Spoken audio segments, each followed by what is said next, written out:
ఓం శ్రీ మాత్రే నమః. ఓం గురుభ్యో నమః. ఓం శ్రీకృష్ణాయ నమః. తేదీ మార్చి 14 గురువారం, శుభకృతనామ సంవత్సరం, పాల్గొన మాసం, శుక్లపక్షం, ఉత్తరాయణం, శిశిర ఋతు, తిథి చవితి, నక్షత్రం భరణి. ఇవాల్టి మేషం నుంచి మీనం వరకు రాశి ఫలితాలు చూద్దామండి.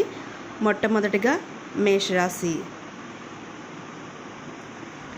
మేషరాశి వారికి ఆర్థిక పరిస్థితి ఆశించిన విధంగా ఉంటుంది. చేపట్టిన పనులు మిత్రుల సహాయంతో పూర్తి చేస్తారు. వ్యాపారాల్లో సొంత నిర్ణయాలు అమలు చేసి లాభాలు పొందుతారు. దూర ప్రయాణాలు కలిసి వస్తాయి.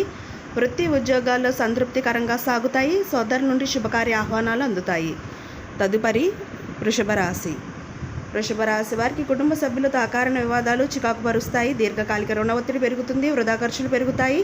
వృత్తి వ్యాపారాల్లో పెట్టుబడులు విషయంలో పునరాలోచన చేయడం మంచిది. కుటుంబ పెద్దల ఆరోగ్య విషయంలో జాగ్రత్త అవసరం. దూర ప్రయాణాల వల్ల శ్రమ అధికం అవుతుంది. తదుపరి మిథున రాశి. మిథున రాశి వారికి నిరుద్యోగులకు ఉద్యోగ అవకాశాలు లభిస్తాయి. సంతాన శుభకార్య విషయాల్లో కుటుంబ సభ్యులతో చర్చలు జరుగుతాయి. పాత రుణాలు తీర్చగలుగుతారు. నూతన కార్యక్రమాలకు శ్రీకారం చుడతారు. ఆర్థిక పరిస్థితి కొంత మెరుగుపడుతుంది. వ్యాపార లాభసాటిగా సాగుతాయి. తదుపరి కర్కాటక రాశి. కర్కాటక రాశి వారికి భాగస్వామ్య వ్యాపారాలు మందగిస్తాయి. ఆర్థిక లావాదేవీలు నిరుత్సాహపరుస్తాయి. ముఖ్యమైన వ్యవహారాల అవసరానికి కుటుంబ సభ్యుల సహాయ సహకారాలు అందుతాయి. వృత్తి ఉద్యోగాల్లో శ్రమకు తగిన గుర్తింపు లభించదు. నిరుద్యోగులకు లభించే అవకాశాలు సద్వినియోగం చేసుకోవాలి. తదుపరి సింహరాశి. సింహరాశి వారికి దూర ప్రయాణాల వారి నుండి అందిన సమాచారం ఆసక్తి కలిగిస్తుంది. ఆర్థిక పరిస్థితి కొంత అనుకూలిస్తుంది. బంధుమిత్రులతో ఏర్పడిన వివాదాలు పరిష్కార దిశగా సాగుతాయి. వృత్తి ఉద్యోగాల్లో శుభవార్తలు అందుతాయి. వ్యాపార వ్యవహారాలు సజావుగా సాగుతాయి. తదుపరి కన్యారాశి. కన్యారాశి వారికి చేపట్టిన వ్యవహారాల ఆటంకాలు ఎదురైన అధిగమించి ముందుకు సాగుతారు. కుటుంబ సభ్యులతో శుభకార్యాల్లో పాల్గొంటారు. వృత్తి ఉద్యోగాల పదోన్నతులు పెరుగుతాయి. దూర ప్రయాణాలు లాభసాటిగా సాగుతాయి. భూ క్రయ విక్రయాలు నూతన లాభాలు అందుకుంటారు. తదుపరి తులారాశి. తులారాశి వారికి సంతాన విద్య ఉద్యోగ అవకాశాలు తృప్తినిస్తాయి. వృత్తి ఉద్యోగాలు ఆశించిన స్థాయిలో ఉంటాయి. దూర ప్రయాణాలు బంధుమిత్రుల నుండి కీలక సమాచారం సేకరిస్తారు. దైవ చింతన పెరుగుతుంది. వ్యాపారాల సమస్య నుండి అధిగమించి ముందుకు సాగుతారు. ఆర్థిక వ్యవహారాలు ఆశాజనకంగా ఉంటాయి. తదుపరి వృశ్చిక రాశి. వృశ్చిక రాశి వారికి ఉద్యోగంలో అధికారులతో అప్రమత్తంగా వ్యవహరించాలి. ప్రయాణాల్లో వాహన ఇబ్బందులు ఉంటాయి. వృత్తి వ్యాపారాలు స్వల్పంగా లాభాలు అందుకుంటారు.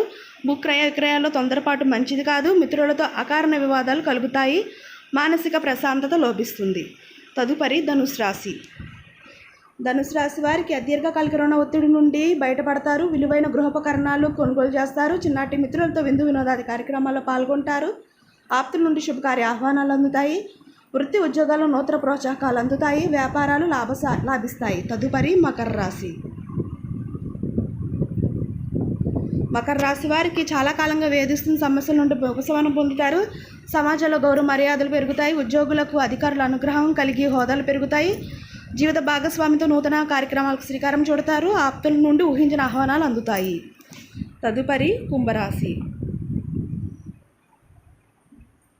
కుంభరాశి వారికి దూర ప్రయాణాల్లో నూతన పరిచయాలు పెరుగుతాయి. ఆర్థిక పరిస్థితి అంతంత మాత్రంగా ఉన్న అవసరానికి డబ్బు అందుతుంది. నిరుద్యోగులకు నూతన ఉద్యోగ అవకాశాలు లభిస్తాయి. సంతాన ఉద్యోగ వివాహ యత్నాలు ఫలిస్తాయి. వృత్తి వ్యాపారంలో కీలక నిర్ణయాలు అమలు చేస్తారు. తదుపరి మీనరాశి. మీనరాశి వారికి వృత్తి ఉద్యోగాల్లో అధికారులతో జాగ్రత్తగా వ్యవహరించాలి. నూతన వ్యాపార ప్రారంభానికి అవరోధాలు కలుగుతాయి. కుటుంబ సభ్యుల ప్రవర్తన కొంత బాధిస్తుంది. చేపట్టిన పనులు ఆటంకాలు, రుణ ఒత్తిడి పెరుగుతుంది. వాహన కొనుగోలు ప్రయత్నాలు మందగిస్తాయి. ఇదండి ఇవాళ మేషం నుంచి మీనం వరకు రాశి ఫలితాలు. ఈ వీడియో మీకు నచ్చితే షేర్ చేయండి, లైక్ చేయండి. మరిన్ని వీడియోస్ కోసం మా ఛానల్ సబ్స్క్రైబ్ చేసుకొని ఇంకొక మంచి వీడియోతో మళ్ళీ మీ ముందుకు వస్తా. సర్వేజన సుఖినో భవంతు.